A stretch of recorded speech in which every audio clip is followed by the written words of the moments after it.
ബ്ലോക്കുകൾ ഉള്ള റോഡാണ് ഭയങ്കര. അപ്പം പറഞ്ഞതെന്ന് പറഞ്ഞാൽ MC റോഡ്, നമ്മൾ വണ്ടി പോകുന്ന റോഡിൽ നിന്ന് വാക്വേ, ആ വാക്വേയുടെ ഒരു 1.5 മീറ്റർ ഡിസ്റ്റൻസ് മാറി കഴിഞ്ഞാൽ കടകളാണ്.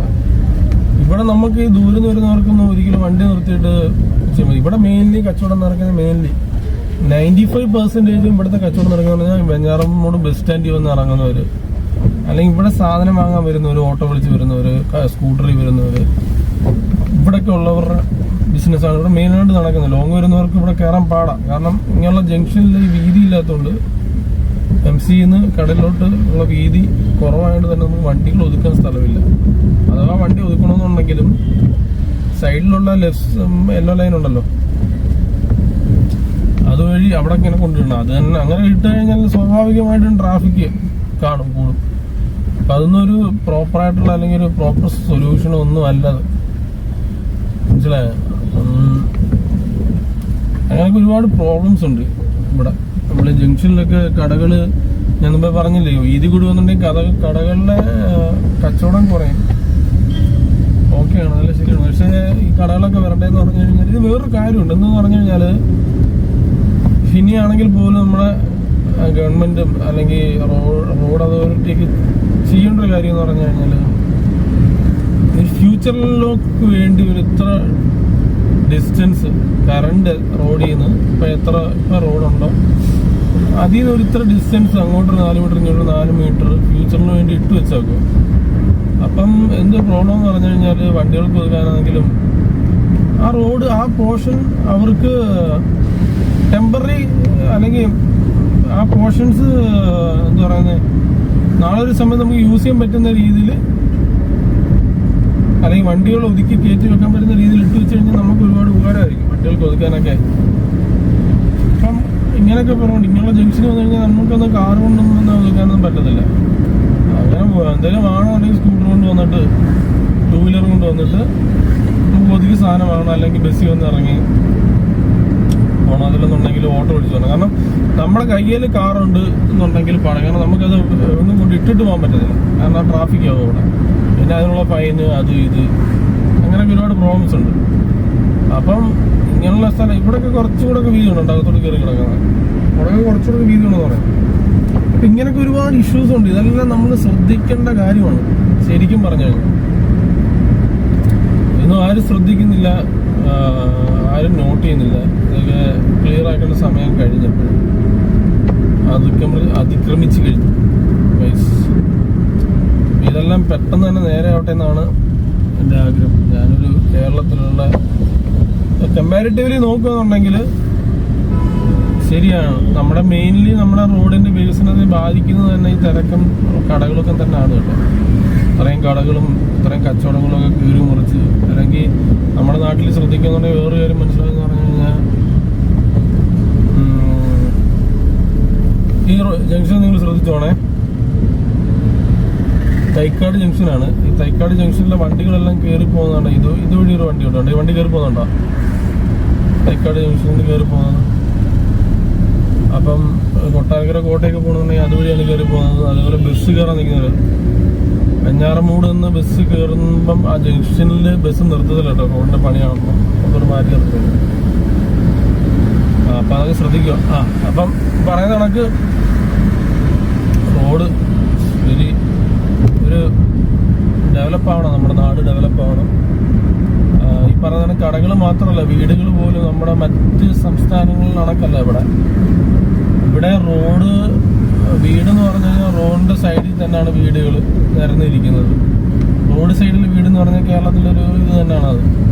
പക്ഷേ അതൊരിക്കലും നല്ലതാണോന്ന് ചോദിച്ചു കഴിഞ്ഞാൽ ഓക്കെ പറയുമ്പോൾ നല്ലതാണ്. പക്ഷെ ഒരുപാട് വെച്ചവർക്ക് അറിയാം അതിൻ്റെ ഒരുപാട് നെഗറ്റീവ്സും ഉണ്ട്. അതേപോലെ ഈ പറയുന്ന റോഡ് വീതി കൂട്ടുമ്പോഴാണെങ്കിൽ പോലും ഈ വീടുകളെല്ലാം ഇടിച്ചു പൊളിച്ചിട്ടേ നമുക്ക് വേറൊരു റോഡ് എന്തെങ്കിലും ചെയ്യാൻ പറ്റും. അതുകൊണ്ട് അതെല്ലാം കണ്ടിട്ട് വേണം നമ്മൾ ഇന്ത്യൻ റോഡ് ചെയ്യുമ്പം അഡീഷണൽ വീതി ഇത്രയിട്ട് പ്രൈവറ്റ് പ്രോപ്പർട്ടീസ് ആക്കാവും. അപ്പോൾ ഒരു പരിധി വരെയൊക്കെ ഈ പറയുന്ന കണക്ക് നമുക്ക് ഈ റോഡിന്റെ വികസനം കൂടുമ്പം ആ വീടുകൾ ഇടിച്ചു പൊളിക്കേണ്ടി വരത്തില്ല. പിന്നെ കൺട്രോൾ ചെയ്യാം. പിന്നെ പലയിടത്തും നിങ്ങൾക്ക് ശ്രദ്ധിച്ചിട്ടുണ്ടോന്ന് അറിയത്തില്ല, റോഡിലെ വളവുകളൊക്കെ തിരിയുന്ന സമയത്ത് ഉറക്കത്തിലൊക്കെ വന്നിട്ട് വളവ് തിരിക്കാൻ നേരെ വന്ന് വീട്ടിലതൊക്കെ വന്ന് കയറുന്നു. എന്നുവെച്ചാൽ റോഡ് സൈഡിലുള്ള വീട്ടിലോട്ട് വന്ന് കയറ്റി. അതൊക്കെ എന്ന് പറഞ്ഞാൽ മെയിൻലി ഇങ്ങനത്തെ സ്ഥലങ്ങളാണ് നടക്കുന്നത്. അപ്പം എത്രയും പെട്ടെന്ന് തന്നെ ഈ റോഡുകളൊക്കെ ശരിയാവട്ടെ, നമ്മുടെ നാട് വികസിക്കട്ടെ.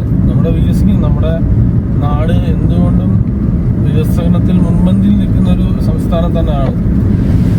എങ്കിലും ഈ റോഡുകളൊക്കെ ഇനിയും വികസിക്കണം എന്ന് പറഞ്ഞാൽ നല്ല റോഡുകളാണ്, പക്ഷെ റോഡിന്റെ വീതികൾ കൂടണം. പക്ഷേ ഗവൺമെന്റ് അതിൻ്റെ ഒരുപാട് പരിമിതികളുണ്ട്. പറയുന്ന കണക്ക് ജംഗ്ഷനുകളും കച്ചവടങ്ങളും വീടുകളൊക്കെ ഉണ്ട്. അതുകൂടാതെ നിങ്ങൾക്ക് അറിയാമായിരിക്കും, NH പണി നടക്കുന്ന സമയത്ത് നമ്മുടെ അവർ പറഞ്ഞൊരു കാര്യം എന്ന് പറഞ്ഞു കഴിഞ്ഞാൽ, കേരളത്തില് റോഡിന്റെ വീതി കൂടും. കമ്പാരിറ്റീവ്ലി മറ്റ് സംസ്ഥാനങ്ങളിൽ വെച്ച് നോക്കുമ്പോൾ കേരളത്തിലെ NH റോഡിന്റെ വീതിയാണ് കുറവെന്നാണ് ഞാൻ കേട്ടത്. അതുപോലും ചെയ്യാൻ കമ്പാരിറ്റീവ്ലി മറ്റ് സംസ്ഥാനങ്ങളെ വെച്ച് നോക്കുമ്പം എക്സ്പെൻസ് കേരളത്തിലെ റോഡ് പണിയാൻ കൂടുതലാണ്, വീതി കുറവാണെങ്കിൽ പോലും. കാരണം എന്ന് പറഞ്ഞു കഴിഞ്ഞാൽ ഇവിടുത്തെ പ്രോപ്പർട്ടീസിന്റെ റേറ്റ് കൂടുതലാണ്. ഇവിടെ ജംഗ്ഷനുകളിൽ ഈ പറഞ്ഞ നമുക്ക് ഒരുപാടുണ്ട്, ഈ പറയുന്ന കടകളും കാര്യങ്ങളും. മറ്റേന്ന് പറഞ്ഞു കഴിഞ്ഞാൽ മറ്റു സംസ്ഥാനങ്ങൾ എന്ന് പറഞ്ഞു കഴിഞ്ഞാൽ ഒരു 50 കിലോമീറ്റർ രണ്ട് സൈഡിലും ഒന്നും കാണത്തില്ല. ഉണ്ടെങ്കിൽ പോലും അത് ഈ പറയുന്ന കണക്ക് കൃഷിഭൂമി ആയിരിക്കും. ഇത്ര റേറ്റ് കാണത്തില്ല.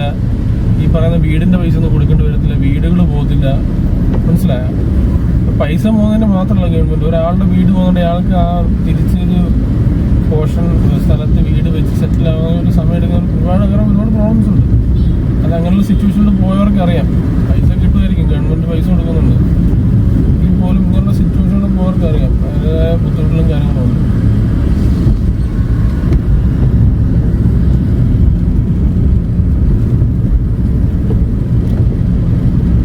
അപ്പം അങ്ങനെയൊക്കെയാണ്. എന്തൊക്കെയോ ഞാൻ പറഞ്ഞതൊക്കെ ചിലപ്പം എനിക്ക് തോന്നിയിട്ടുള്ള ചില കാര്യങ്ങളാണ് കേട്ടോ പറഞ്ഞത്. റോഡിനെ കുറിച്ച് എനിക്ക് തോന്നിയിട്ടുള്ളതും ക്ലിയർ ആക്കേണ്ടതുമായ കുറെ കാര്യങ്ങളാണ് കേട്ടോ. റോഡൊക്കെ അടിപൊളിയാണ്, ഡ്രൈവ് ചെയ്യാനൊക്കെ സൂപ്പർ. പ്രത്യേകിച്ച് ഈ സമയത്ത്, തിരക്കില്ലാത്ത സമയത്ത് അടിപൊളി. കണ്ടോ ഇവിടുന്ന് കണ്ടോ, ഏകദേശം നല്ല റോഡാണ് കേട്ടോ. നമുക്ക് ട്രിവാൻഡ്രത്ത് പോകാൻ പറ്റിയ റോഡാണ്, നല്ല റോഡാണ്. പക്ഷെ ശരിയാണ്, ഇങ്ങനെയുള്ള പ്രശ്നങ്ങളൊക്കെ വലിയൊരു പ്രശ്നം തന്നെയാണ്.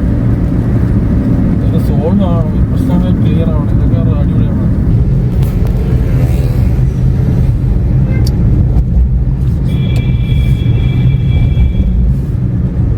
ആണോ ഫ്രണ്ട്സ്, കാണാൻ പറ്റും. ഇവിടെ കണ്ടോ പോത്തങ്കോട് ജംഗ്ഷനിലോട്ട് കയറും. നമ്മൾ റോഡിന്റെ വീതി കണ്ടോ, MC റോഡ് പോത്തങ്കോട്ട് കയറുന്ന പോർഷനാണുള്ളത്. വളരെ കുറവെന്ന് പറഞ്ഞാൽ വളരെ കുറവാണ് ഇവിടെ വീതിയൊക്കെ. ഉണ്ടാ ഭയങ്കര നാരമായിട്ട് വന്നുകൊണ്ടിരിക്കും ഇവിടെ. ഇപ്പം തിരക്ക് കുറവാണ്, ഈ സമയമായോണ്ടായിരിക്കാം. 8 മണിയൊക്കെ കഴിഞ്ഞാൽ ഭയങ്കര തിരക്കാണ്. ഭയങ്കര തിരക്കാണ്. ഇത് നമുക്ക് അടുത്ത പോർഷൻ ശ്രദ്ധിച്ചോണം. ഇത് പോത്തങ്കോട് ചന്തയുടെ പോർഷനാണ്. കണ്ടോ റോഡിന്റെ വീതി കുറഞ്ഞുണ്ടോ നമ്മൾ. അതിന്റെ കൂട്ടത്തിൽ 2 സൈഡും കടകള്, ബാരിക്കേഡുകൾ. കണ്ടോ ഈ വണ്ടി കണ്ട് ഇറക്കി ഇട്ടാക്കുന്നുണ്ടോ. ഇങ്ങനെയൊക്കെ വന്ന് വണ്ടി ഇടുമ്പോഴത്തേക്ക് സ്വാഭാവികമായിട്ട് ഭയങ്കര തിരക്കാവുന്നുണ്ട്. ബ്ലോക്ക്, ഇതിനെയാണ് ബ്ലോക്ക് എന്ന് പറയുന്നത്. ഇത് ചെറിയ ബ്ലോക്കാണ് കേട്ടോ. എന്നുവെച്ചാൽ ഇത് അവിടെ ട്രാഫിക് കൺട്രോളിനുള്ള ബ്ലോക്കാണ്. ഇതെല്ലാം ബ്ലോക്ക് ഇതേപോലെ ബ്ലോക്കാണ്. ഇതിലും വലിയ ബ്ലോക്കാണ് ഇവിടെ ട്രാഫിക് കൺട്രോൾ. പിന്നെ ഇവിടെ ഈ പറഞ്ഞ കണക്ക് പോത്തങ്കോടും പ്രോബ്ലം എന്ന് പറഞ്ഞാൽ റോഡ് നേരെ ആവുകയാണ്. അതേപോലെ ഇവിടെ നമ്മുടെ ഈ സൈഡിൽ നിന്ന് റോഡ് വരുന്നുണ്ട്, ലെഫ്റ്റ് സൈഡിൽ നിന്ന് റോഡ് വന്ന് കയറുന്നുണ്ട്. പോത്തങ്കോട് ചന്തയിലോട്ട് വന്ന തിരക്കുകൾ, വണ്ടികൾ. അതേപോലെ പോത്തങ്കോട് ബസ് സ്റ്റാൻഡ്. അപ്പം ഇവിടെയും പ്രോബ്ലമാണ് ശരിക്കും പറഞ്ഞു കഴിഞ്ഞാൽ. നല്ല വിഷയമാണ്. അതേപോലെ ഓട്ടോ സ്റ്റാൻഡ്, ഓട്ടോക്കാരെല്ലാം കിടക്കുന്നതെന്ന് പറഞ്ഞാൽ റോഡിന്റെ സൈഡിൽ. അവർക്ക് ഇടാൻ പറ്റിയ സ്ഥലത്ത് അവർ കിടക്കുന്നത്, അത്ര ഇടാൻ പറ്റും. അവർക്ക് വേറെ ഇതില്ല, സ്പേസ് ഇല്ല അവർക്ക് ഇടാൻ. ഈ റോഡിന്റെ കാര്യം ഞാൻ പറഞ്ഞത്, കന്യാകുളങ്ങര എന്ന് പറഞ്ഞ സ്ഥലത്തോട്ട് പോകുന്ന റോഡാണ്. ഇത് പിന്നെ ഇവിടെ വന്നിട്ട് ഇത് 1 വേ ആവുന്നുണ്ട്. ഇതൊരു അവിടുന്ന് അത് കാണുന്നതെന്ന് പറഞ്ഞാൽ അവിടുന്ന് ഇങ്ങോട്ട് വരുന്നുണ്ട്, ട്രിവാൻഡ്രത്ത് ഇങ്ങോട്ട് വരുന്നത്. ഇത് വൺ വേ ആണ്. ഇത് വൺ വേ ആയിട്ട് കയറുക ട്രിവാൻഡ്രത്തോട്ട് പോകാൻ വേണ്ടി.